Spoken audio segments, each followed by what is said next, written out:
right, well, thank you for joining us this evening for another health workshop. Tonight's workshop topic is smarter grocery shopping.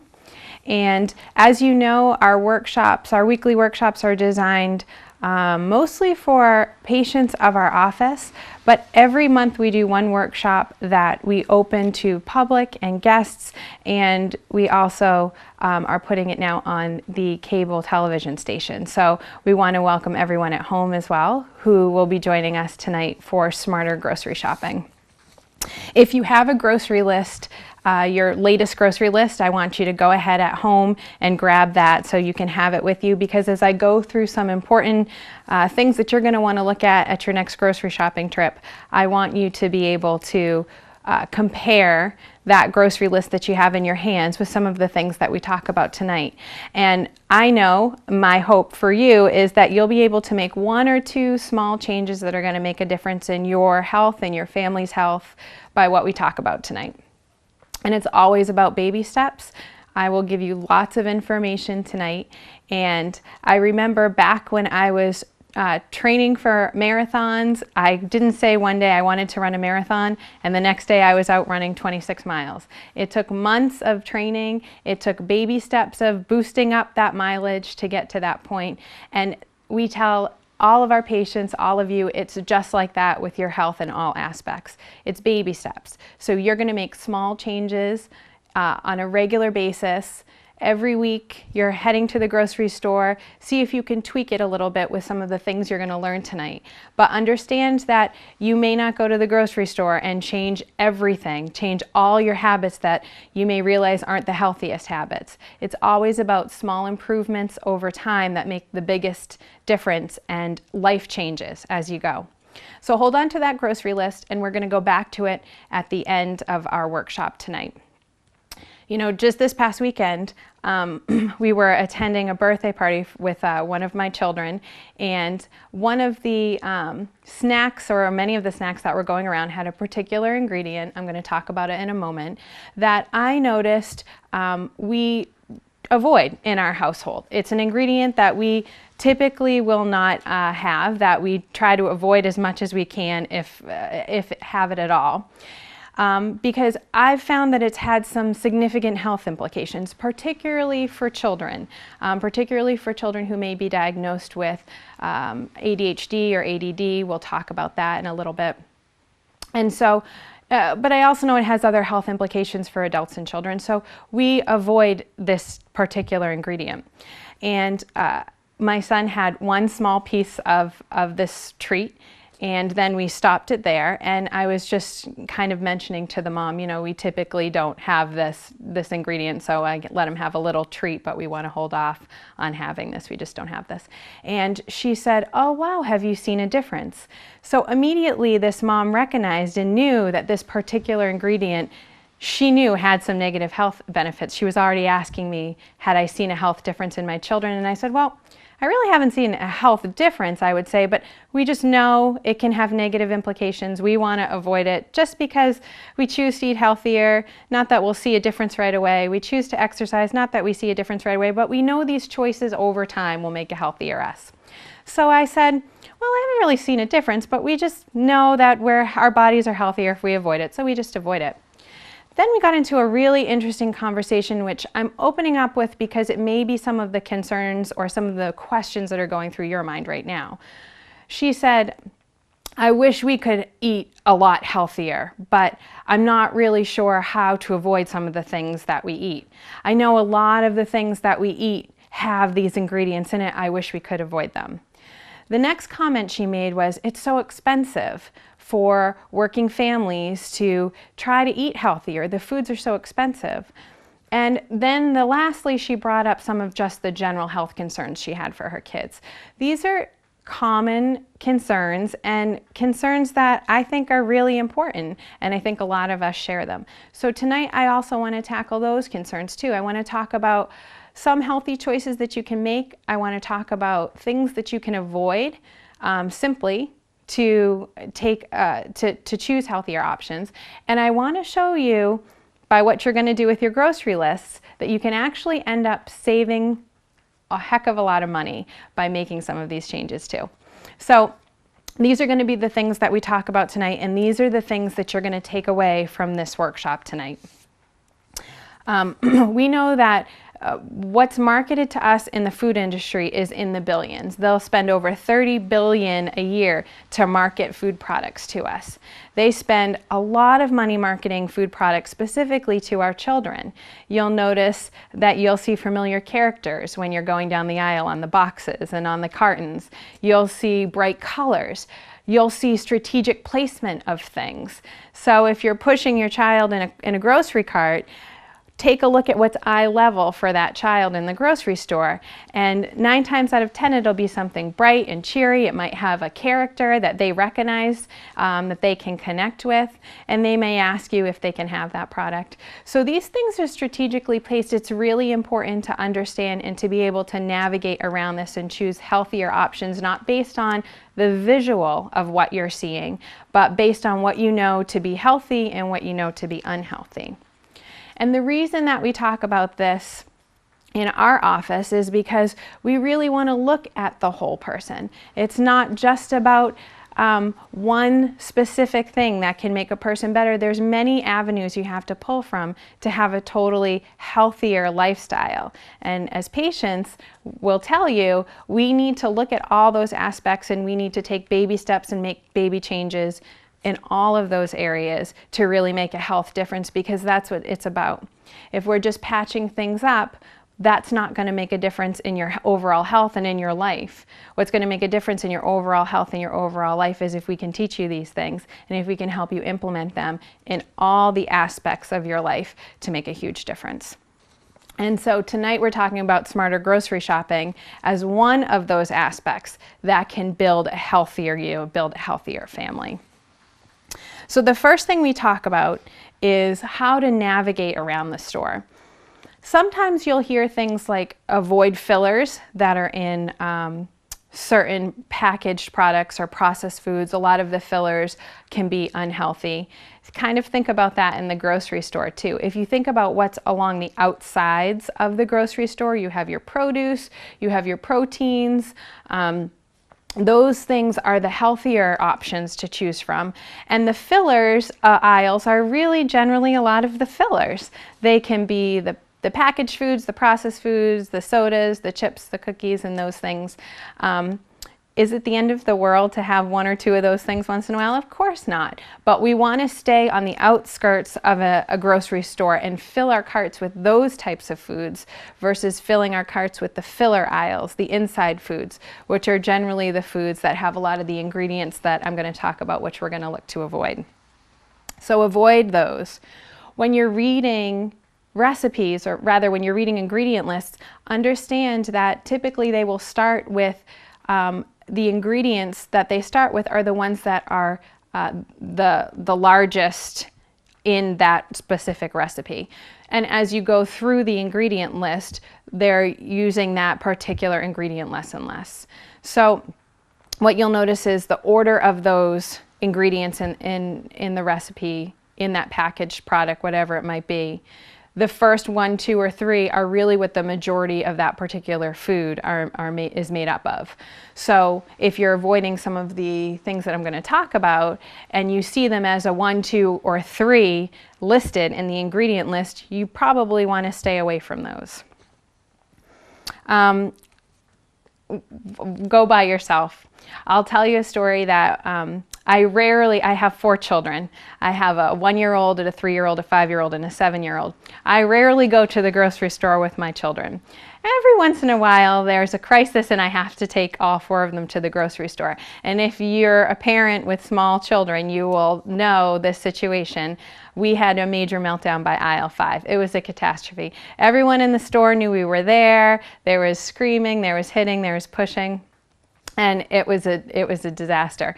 On top of that, you can have, so it helps, it causes you to kind of lose focus, lose track of what your focus is and what you're looking at. How hard is it, how difficult is it to read an ingredients list when you have 3 kids running around you, 4 kids, 2 kids, 1 kid, whatever it might be. So you want to try, at least in the beginning when you're implementing this, if you have children, Go when you can go by yourself. If it's evening, if someone can watch them. The first couple times you really want to get used to doing it on your own if you can. And that's going to be helpful to you for really thinking about what you're doing.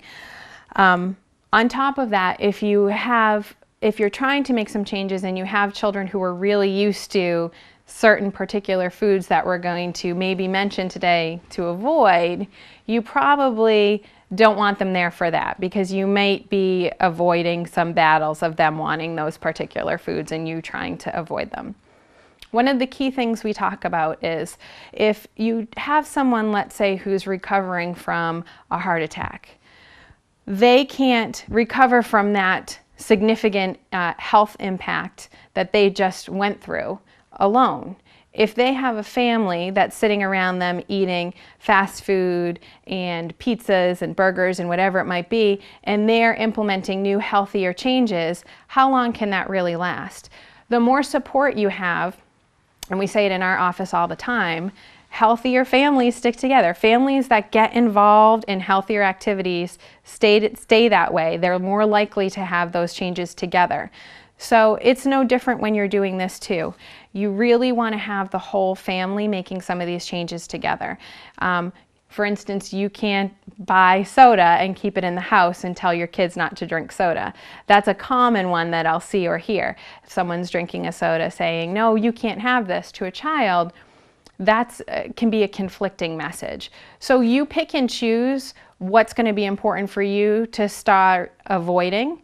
But understand that it needs to be a family change if you want to have the greatest impact.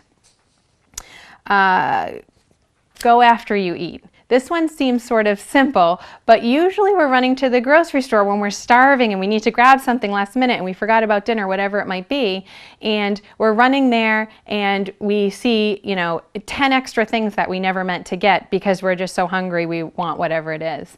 So try to, even if it's a little snack, I'll try to grab a quick protein bar, I'll try to eat an apple, something just to get in your belly before you head to the grocery store. Otherwise, you're bound to spend more money just picking up extra things. And 9 times out of 10, you and I both know that we're not picking up the healthier options, we're picking up the snack options that probably aren't the healthiest, and now we're stuck with them. They're in our kitchen. And that was just because we were really hungry when we went to the grocery store. So try to have a little snack before you go to the grocery store if you're doing the grocery shopping. That will make a huge difference in spending less money and avoiding some of the things that we're going to talk about.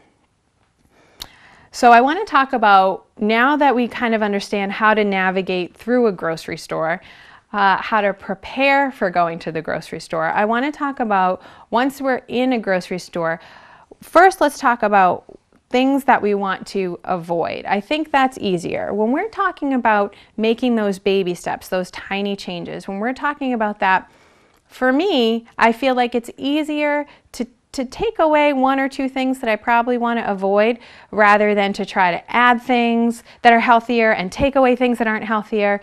For me, it's baby steps. Today I posted on our Facebook page, I'm so grateful that I was able to learn a lot of this information. I'm still learning every day, and actually I even learn from our patients. They're very knowledgeable, proactive people, but I'm grateful to have learned this stuff. I'm grateful to have learned it because I can implement it with my family. I can implement it with my kids who have the greatest potential for health. And I know I can make a huge difference in not just their health now, but in years to come that we don't even know what will be like by the choices we make today as a family. And I'm grateful to be in a position where I can share it with people. And this is why I'm really grateful to be able to be on the cable station as well, because this information is, I see kids and I get to talk with parents all the time, particularly, and they have questions and they have concerns, health concerns for themselves or for their children. And this information is the stuff that I know if I didn't know, I would be feeding my kids differently. I would be making different choices that I think would be very unhealthy choices, would absolutely affect my kids negatively in the long run. Even if I didn't see it right now, I know it would affect them negatively as they age. And I'm really grateful to have this information, and I feel like I'm very grateful to be able to share it with everyone. I'm grateful to be able to pass it on. And even taking a couple things is going to make a huge difference. Some of the things to avoid. The first things that we talk about are the frees. You might have heard these. Sugar-free, fat-free, diet-free. We once had a patient who was on a medication, and the medication required that they avoided fat. That was an important part of this medication because it could be very dangerous for them. This medication prevented the body from breaking down fat, so if they ate a lot of fatty foods, it could be very dangerous while taking this medication. So what this particular patient did was they looked for a lot of things that said fat-free. That makes sense. You want to avoid fat, so you do as much as you can. You look for boxes and packages that say fat-free. You want to make sure you avoid fat as much as you can. What happens when you find things that are fat-free is that they usually have to find a way to make it tasty. Fat makes things tasty. And so what they add to things that are fat-free is sugar. And so these fat-free, go ahead and look at it at the grocery store next time, these fat-free products usually generally contain a lot of sugar. If your body has a lot of sugar in it, it's going to convert it to fat.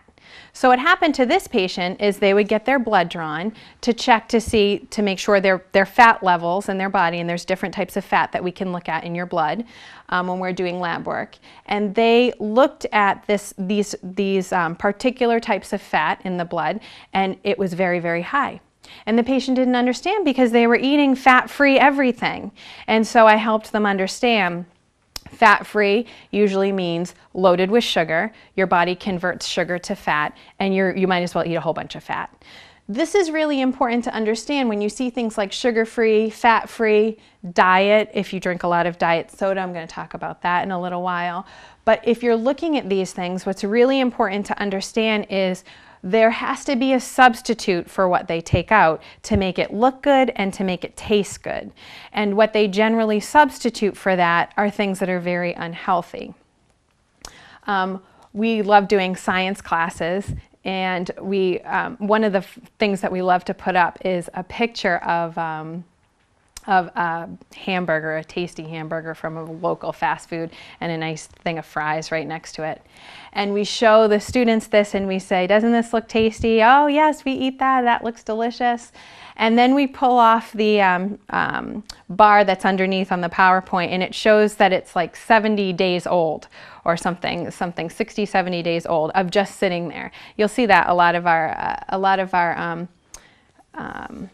fellow chiropractors will do this, where we buy this and put it up on our front desk for you to see what happens. And what happens is nothing. It just sort of sits there. And that's really important to understand food. If you were to take whole foods, produce foods, good meats, and you were to leave them out, they would rot, they would decay because they're living. When you start to take these packaged things and put sugar-free and fat-free and diet and low-fat, what happens is they're adding more and more chemical products to make it look good, to make it palatable for you, and that becomes a lot of excess chemicals. So looking for things that are sugar-free and fat-free. When things are sugar-free, they're taking a basic sugar and they're putting in artificial sweeteners. Artificial sweeteners, there's a lot of talk about them, there's a lot to read about them, there's a lot of literature out there about them. The general consensus that I have about these sugars is that I don't think your body processes them appropriately, if at all, from the literature we're reading. And it can also potentially have a really significant negative health impact on you from tumors, etc. Also, nervous system health problems as well. And they're even looking into that too. There's been talk about that. So we want to think about that. Those people who maybe are struggling or diagnosed with pre-diabetes, type 2 diabetes, type 1 diabetes, they know these things. They have these types of questions because they have to be very aware of the sugars that they're putting in their body. And so that's why I talk about that story with the fresh produce and keeping as many live foods in your body at all times, because that's the stuff that's going to be healthier than when we get into these packaged foods. So thinking about that is important. The next one is, we talk about sugars and sweeteners. You'll see these often, and you'll see them largely in juices. You'll see them in sodas. You'll see them in cookies, in treats. But you'll find them in a lot of places you wouldn't realize too. You're going to find them in breads. You can find them in crackers. So corn syrup and high fructose corn syrup is extremely difficult for your body to process. On top of that, there's a lot of concerns with them being GMO-based, genetically modified ingredients, and they are, and that can have certain health implications too, if you've read a lot of that and seen some of that literature coming out. So tonight we're not going to talk about GMOs, although GMOs are in depth, but GMOs are certainly an important topic. But you're going to find that your corn syrup and your high fructose corn syrup are definitely GMO. You're also going to find that the body doesn't process these very well. Lastly, you're going to find that the way that corn syrup and high fructose corn syrup are designed is that they can affect parts of the brain that make you want more. So if you found that your children are really craving certain foods, that they always want those types of foods, the sugary cereals, the sugary treats, likely they have a lot of these in it, although sugar is addicting too, but likely they have these in them. Definitely they have these in them. And they're designed so that you want more of it. It becomes something where you need to have sweeter and sweeter things to get the sweet impact that you're trying to get through your foods. And that's what happens with corn syrup and high fructose corn syrup. So avoiding these will knock out, if you're looking at your grocery list now and you're seeing that there's a lot of treats and sweets on there, juices, sugary cereals, if you're seeing those things on your list now, go ahead and circle them, because those are ones that you're going to want to avoid completely. And depending on how many are on your grocery list, you may have knocked out 50–60% of your grocery list, and there you just saved yourself a bunch of money. So that's one to really avoid. That's one that's there a lot. These ones up here can cost a little bit more because they have to make some alterations chemically for them to be sugar-free, fat-free, and diet. They may cost a little bit more. And if you look in long term, choosing living, fresh foods versus these types of foods, then you're also going to probably notice a huge saving difference. Another avoidance that I talk about a lot is food dyes. And it was interesting because this is the ingredient that I was talking about with the mom over the weekend. Food dyes. We pretty much have, unless it's a treat at a birthday party, we don't have food dye products in the house whatsoever. So that eliminates virtually every cereal along with corn syrup. We don't do high fructose corn syrup or corn syrup. It eliminates virtually all of the cereal aisle, with the exception of a couple things perhaps.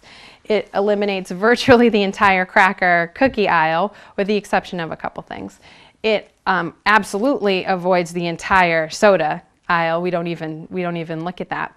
And the interesting thing is, because we've started this so young, and that's what I always tell parents, it can be difficult to make changes the older you are. I mean, I look at adults having changes, and it's very hard. So certainly as a child gets older, it's going to be more difficult. The sooner you can make changes, the better.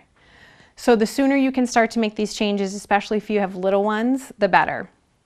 I can go down an aisle and my kids won't look at a soda can and ask for it. I can go down a cereal aisle and my kids won't look at any of those cereals and ask for them, but that's just because we've never had them. So sometimes I'll have parents will say, well, little Johnny, all he eats is chicken nuggets and French fries, and I can't get him to eat anything else. What I express to parents is, make these small changes. Get the good foods or better foods into your home and try to quietly and one at a time remove some of these foods that you are hoping little Johnny will stop eating. Because when they're surrounded by them, that's what they're going to eat. But if we take them out soon, and as parents, you know, it's a tough job, but we have to choose. We have the difficult task of choosing what our kids eat in the beginning, especially. That's when their taste buds are forming. So the foods that we give them now as they're younger are the foods that they're going to grow to want. Are they going to eat junk food every once in a while? Of course they are. Everyone eats junk food once in a while, but they're going to start to have more desire for real, fresh foods versus being programmed, literally, to eat more packaged processed foods that are very high in sugar. These are just a couple of the food dyes that you look for. Look for things like blue, red, yellow, green. These are in every brightly colored, anything you will find in the grocery store.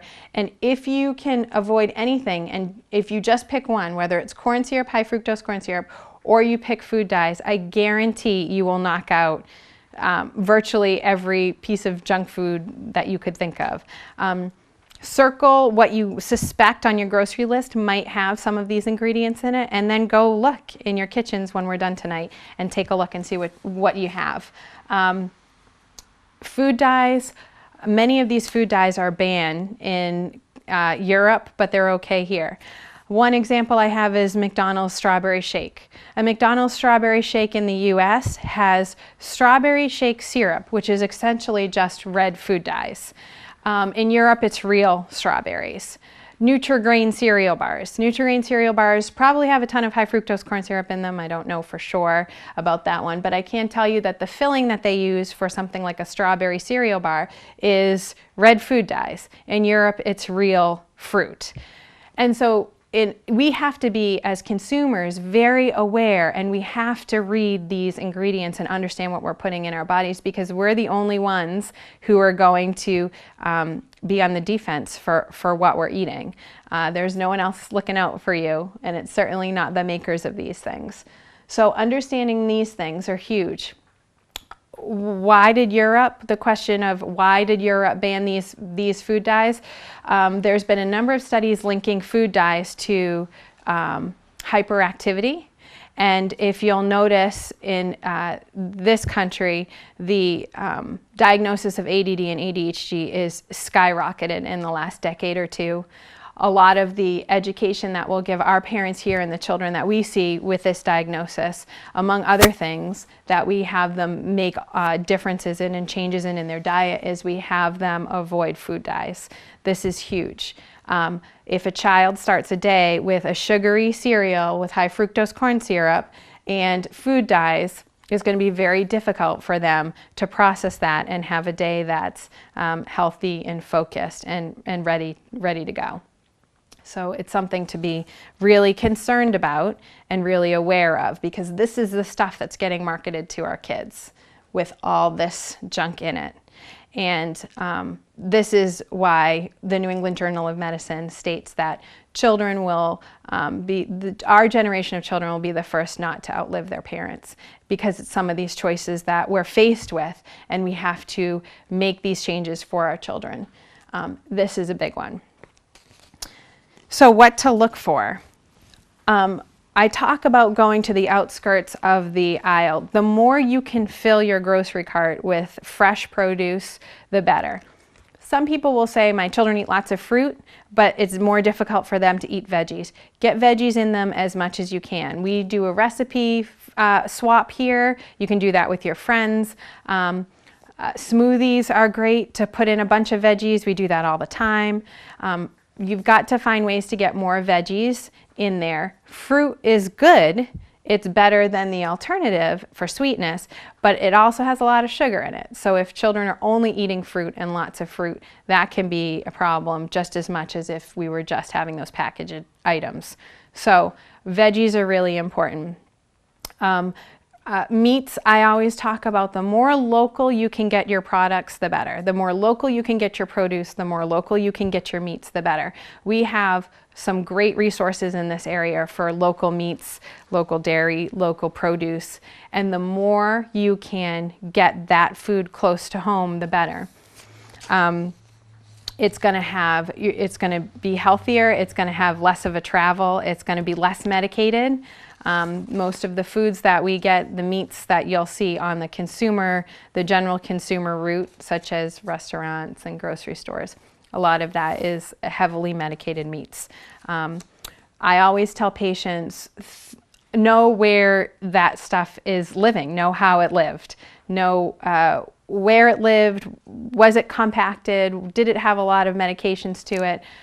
When you're buying local, you're knowing where it's coming from, and you're knowing if it's medicated or not, if you're consuming a lot of antibiotics. One of the biggest ways we can ingest antibiotics today are through our meats and our dairy. So that's something that's really important to be aware of. We hand out a sheet about the top, if you're choosing organic foods or trying to choose some organic foods. We hand out a list of the top 10 foods that you should buy organic. If you had to choose between types of organic food, these are the top 10 you want to go for. In general, it's ones that are very thin-skinned, because the more pesticides and chemicals go on those, the more it gets leached into the foods. So the thicker-skinned, let's say a pineapple or a banana, you get less into the part that you're eating because the skin's thicker. Pears, apples, grapes, those types of things, thinner skin can leach in a little bit easier. So when you're thinking about that, and I have our website, our email on here, so if viewers at home want these lists, we can certainly email those to you for the handouts that we're handing out to guests that come tonight. But we have those, and they're available to be emailed to you. Just email us, and we can go ahead and email the handouts to you as well, so you have them. Some people will ask, I think that one of the biggest concerns is the challenge and the difficulty in doing it. We talked about taking baby steps. But the next thing is that it just seems to be too expensive. Take out that grocery list. As I've been going through these things, have you been circling the things that you'll notice, the food items that will contain a lot of these things? When we're talking about avoiding ingredients, if you just avoided these, what's the percentage that you knocked out in your grocery list? If it's a good amount, then you're already saving a lot of money. All you need to do is just add a few items that are healthier choices, fruits and veggies, cheeses. You can add beans, which are cheap and easy to make, and a lot healthier. So just looking at avoiding some of those will, I know, cut your grocery list significantly. Circle those things and then take a look at your kitchen and see if they contain some of these products, and try to avoid them next time and see the difference that you make. How much do you think you would have spent if you just eliminated those products? Add it up and see what the cost would be that's different. Maybe it's a meal, maybe it's a snack. So we can try to look at healthier replacements once you eliminate those types of products. One interesting fact that's on the World Health Organization, the CDC, reports that 60% of deaths today are related to chronic diseases. On top of that, they say that 90% of these chronic diseases could be avoided with lifestyle changes. One of the big lifestyle changes is diet and nutrition. We talk about this all the time. One of the big things now with soccer season, even something simple as the health article that we have on our chairs for the week, is about making these lifestyle changes. Are we giving our kids donuts at halftime at the soccer fields? Are we giving them junk? Are we giving them fruit? What kinds of messages are we instilling in our children now to have them grow up to change this type of scary statistic? Because truly, if we don't make the effort to do it, if we don't get the time and have the right information to know how to do it, then the statistic is going to not stay where it is, but it's only going to get worse. So we have to be ready to make some of these changes. This alone can be a huge reason to make some of these changes. In this conversation I had with this mom, she said it can be so expensive, and I completely agree with her that sometimes you might have to spend a little bit more for one product than another. But when you look at the grand scheme of things, are you spending less money to visit your doctor? Are you spending less money on co-pays for medications? Are you spending less money visiting for sick visits? Are you spending less time out of work because you're sick? Are you spending less time out of work because your children are homesick? Are they spending less time out of school because they're sick? If you add up all of these deposits that you're making by these healthy lifestyle changes, less money spent in all of these sick arenas, you're going to see that, in fact, it's not more expensive to make these types of choices. It's actually not only healthier, better for you, it adds money back into your bank account, and it adds years to your life by making the choices when everything seems fine now, even if you don't have those signs or symptoms, even if you don't have some of the chronic diseases I'm talking about. Making these choices now will make a huge difference, not only today, but in years to come that you may never know. I just wanted to end with several months ago a story of driving down a highway around here, and there was a huge billboard on the end of the highway, and the billboard was recognizing a local hospital for being #1 in saving lives for someone who's having a heart attack. And if you saw that billboard, you would think, if I'm having a heart attack, these people know what they're doing. These are the people that are going to save my life. This is probably where I would need to go. When are we going to see the billboard that says #1 in preventing the heart attack? See, the U.S. tends to think backwards. We tend to wait till a problem happens and then do something about it. Let's start by preventing these problems, by taking action before these signs and symptoms happen. It starts when we're young. It starts with children, but it's never too late to make healthy changes now. So remember, baby steps. Make 1 or 2 changes. Take out 1 or 2 things at your next grocery trip and see how that makes a difference, not only in your wallet, but for your overall health. Then start to gradually add a healthier thing in its place. And I guarantee you're going to see a huge difference. So congratulations tonight for attending this workshop, for watching this workshop. We will hold another one next month that will be able to be viewed on cable television, but we're looking forward to that. And there was a great night. You could have been doing anything else other than watching this workshop, and you chose to do it to make healthier changes for yourself. So congratulations for that. I'm Dr. Kate Engelhardt, and thank you for coming and thank you for watching.